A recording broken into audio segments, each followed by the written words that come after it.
Welcome back to the Cozy Little Library today with your Clean Reads Book Buddy. Today I am honored to do the Frances Hodgson Burnett book tag, originally created by Kelli at Kelli Reads a Lot. I was tagged by Morgan at Morgan's Endless Bookshelf. Let me get my little notes here with the prompts. Before I start though, I just want to say that I am in such awe. The super sweet comments, public and private, that y'all have sent to me about my last video here in the comments. I am so thankful for you. I love this community. I am just so thankful, and I wanted to be able to say that before I can start on this video.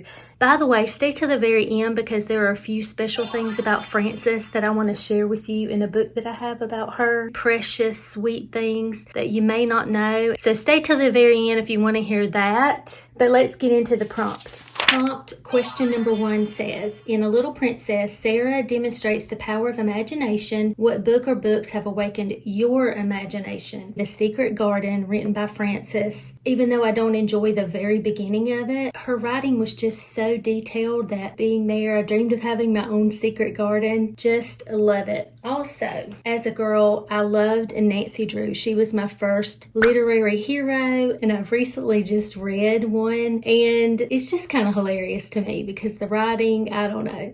But at the time, as a young girl, I just thought it was so cool. I'm such a curious person. The fact that she and her dad were solving mysteries together, he is a lawyer and her as a teenage sleuth, I just thought that was the coolest thing. And the king of all kings, the Chronicles of Narnia. I share this with you. This is my son's copy that we gave to him when he was 7. He was obsessed with it. This is a Barnes & Noble collection book. It's just so special.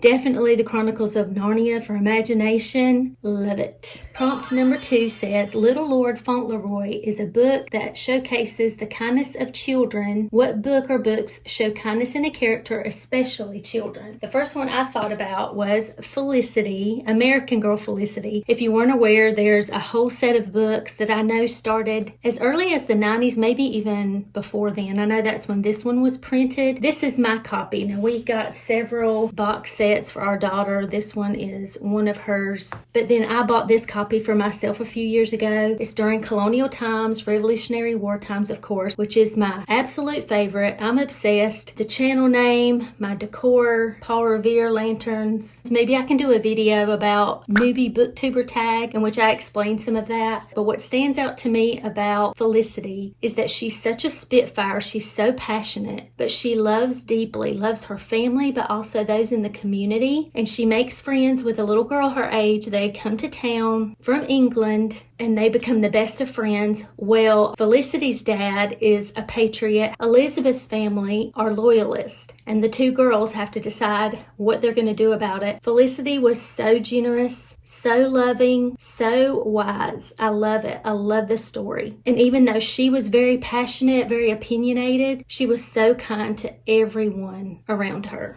Prompt number 3 says, The Secret Garden has a beautiful found family feel. What other reads do you love with found family theme? Because I'm a 10-year-old girl, in my heart, Winnie the Pooh is the first one that I thought about. Yes, they're animals. Yes, they're talking animals, but it's just so sweet to me how they're such a part of each other's lives, daily lives. The problems, they help each other. Super sweet. So there's that. Next, I thought about Anne of Green Gables, how Anne comes into the life of Matthew and Marilla, and nothing is ever the same. And they are found family, and they love each other deeply. And a newish one to me, this is book number 2 that I haven't read yet, but I had to return book number 1 to the library, but The Mysterious Benedict Society. First heard about it from Lindsay. I also recently heard Morgan talking about this book, and I think she used them as well as a found family. Genius kids coming together. All of them but one are on their own, and it's super sweet.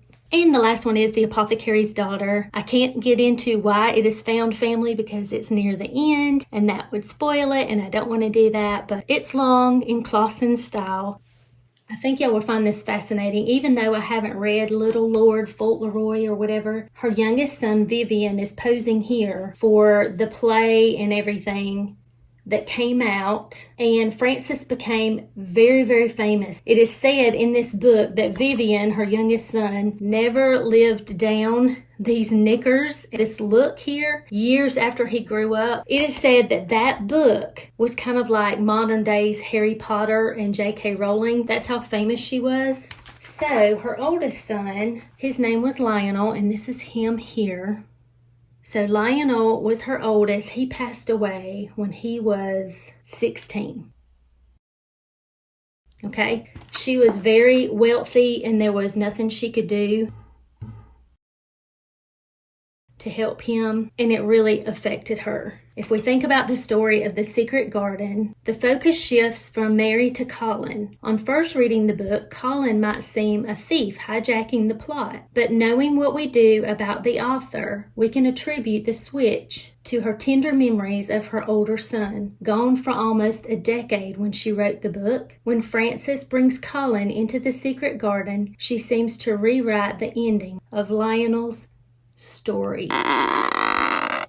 Y'all, when I read that, is that not the most heartbreaking but precious thing? She never talked about it publicly, but she wrote it in her story, and one of the most famous stories in the world. I just think that's amazing, and I can relate to her so much. And then I will end with this. This is a letter that she wrote back to a little girl who was very, very sick and was a fan of the book at the time. Someone who loves you very much has told me that you have been ill and that you love The Secret Garden, which I wrote. The Secret Garden is my pet book. I never loved any book quite as much. I could scarcely bear to finish it. I once had a home in England which was rather like Misselthwaite Manor. It was set in Yorkshire, not among the moors, but it had been a manor at the time of the conquest. And it had a park around it and big trees and an old walled garden, and one of the gardens was a rose garden, almost exactly like the secret garden, only it was not a secret. Roses grew over the trees and walls, and there was a laurel-edged walk on one side of it, and a lovely wood with a little gate into it, just like the one Mary went through when she found Dickon playing on his pipe.